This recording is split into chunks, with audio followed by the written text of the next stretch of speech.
Hey guys, it's Kevin with JMW Fabrication and the Welding Business Owners Podcast. Today, we're doing an unboxing video of the brand new Lincoln Weld-Pak 180 multi-process machine. We're actually doing two videos today, so you should check out our other one. We got this early from Lincoln before it was even out, and we put 6 months worth of hard, serious industrial work on this thing, and I'll tell you how it held up with that. But if you want to see the unboxing video, stay tuned. First, we're going to go over all the features of this thing. It's a MIG, flux cord, stick, and DC TIG machine. We've used this thing on all the processes, and it's actually really impressive. But that's for the other video. So, let's get to opening this up.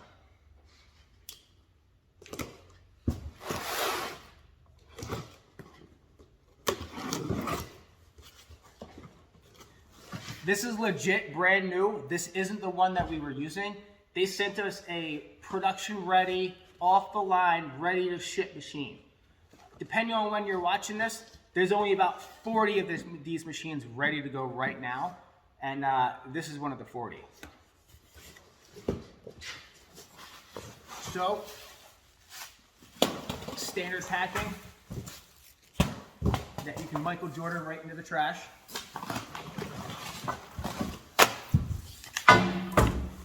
So, first thing we notice is how red and shiny it is. So, this is built off of the platform of the LE31 MP. Except, the difference is the duty cycle in this, and it accepts 240 volts. 220 volts depending on what you have and where you're at. But, we've used this thing. It's got serious power and serious duty cycle.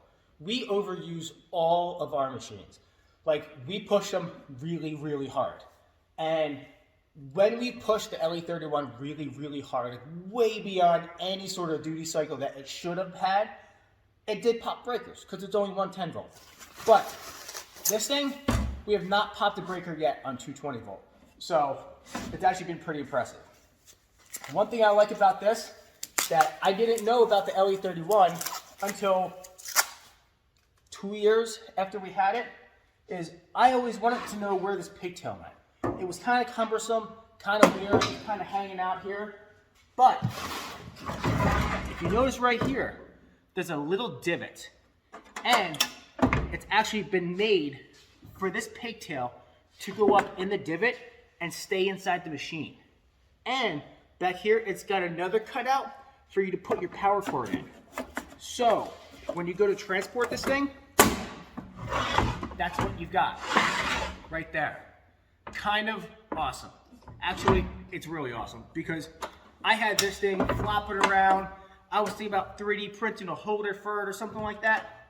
No need. They already came up with the solution. It was there the whole time. So, as you can see, the internals kind of the same as the LE31. With a little box.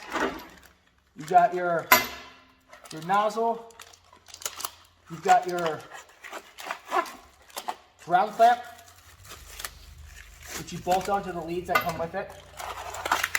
I believe this is the knob for the gas regulator that's in the box too. Trash those. Trash that. Oh, don't trash this yet. Yes, this is the regulator here.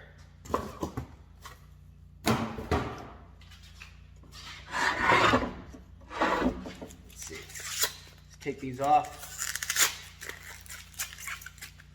This is actually a Harris regulator. If you guys didn't know, Harris and Lincoln, one owns the other. I'm not really sure. They're kind of the same company, but Harris has been around forever. They make really awesome stuff. And they put their regulators in the Lincoln machines, which is really cool. You've got all the stuff that you're probably never going to read. Actually, you might. If you don't have one of these, you should probably read it. Let's see. Quick Start Reference Guide. That'll help you out right there.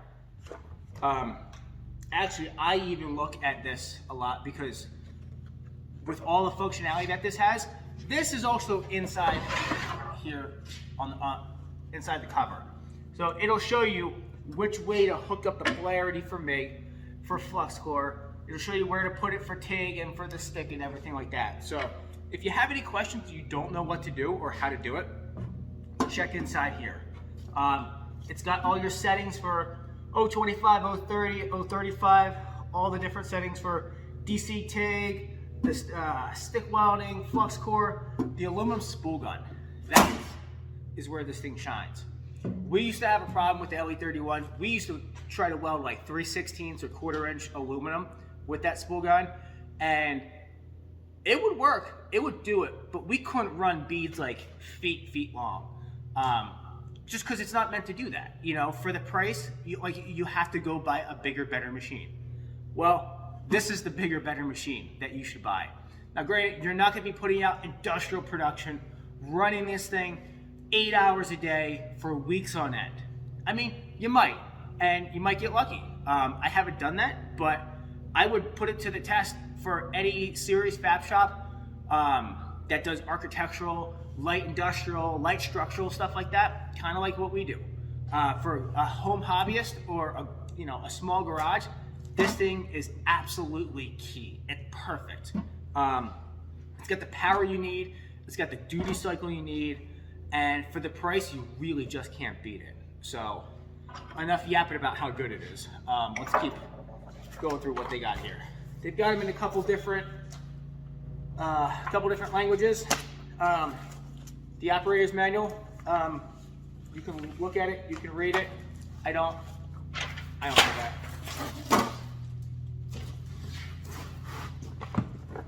Power cord, here we go. This is the standard 240 volt, 50 amp power cord. Plugs in just about every other outlet that you would plug a weld into. It's got the 2 flat prongs and the 1 round one. If you want to adapt it to 110 volt, you got your adapter here to go into 110 right into the wall. It's kind of nice because a lot of these cords are mounted on the wall, so you don't have to worry about your cord going in perpendicular to the wall and then pulling out. This thing goes straight in, the prongs go straight in, and then the cord goes straight down, so you don't have to worry about, tugging on the machine and the whole thing pulls out of the wall. So you've got the adapter, got the stick electrode, you've got the gas regulator hose,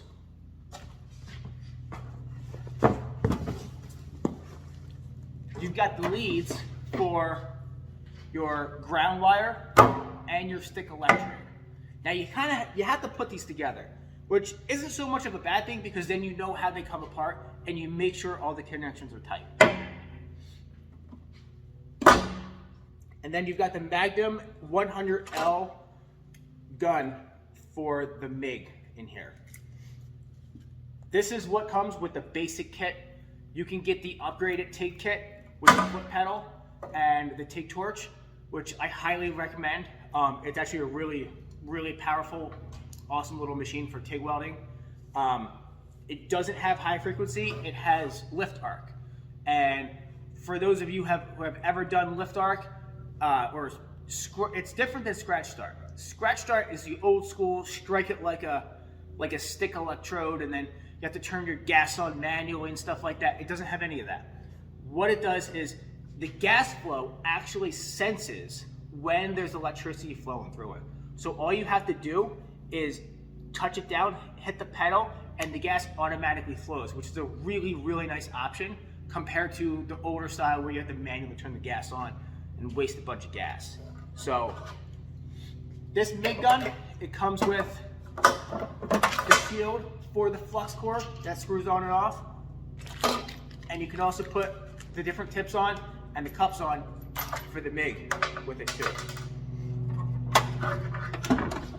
One of the things I like about this is the all aluminum drive housing. You stick this in, got this screw back, the hold down screw, you put it in, lube up these O-rings because you'll rip these O-rings if you're not careful. Tighten down the screw. Right here in the front is the 4-pin. I'm not sure how many pin it has. The pin connector for the MIG gun. Follow the instructions on the inside of where to put your electrode. Load your wire in. Make sure that your toggle here is on the MIG versus the spool gun. A few people in our shop have put the spool gun on and they're like, hey, Kev, this doesn't work. Well, it's because you didn't flip the switch. So make sure you're on, the switch is on the right way it's supposed to go. Load it up and take it away. So that's kind of it for the unboxing video. Check our channel out. Hit the like button if you like this. If you're one of the first people to like it, congratulations. I appreciate you. And check out our other video on our 6-month review after having this and putting it through its paces. I like unboxing videos. I think they have a purpose. But show me a video where you've used it and you've really used it hard. Everything's good when it's new. Everything's good when you do an unboxing video and you do a review after you've had it for a week. I want to see 6 months. I want to see a year down the road how this thing holds up. And that, we got a video for you. So check it out. I appreciate you guys. Thank you, and we'll see you next time.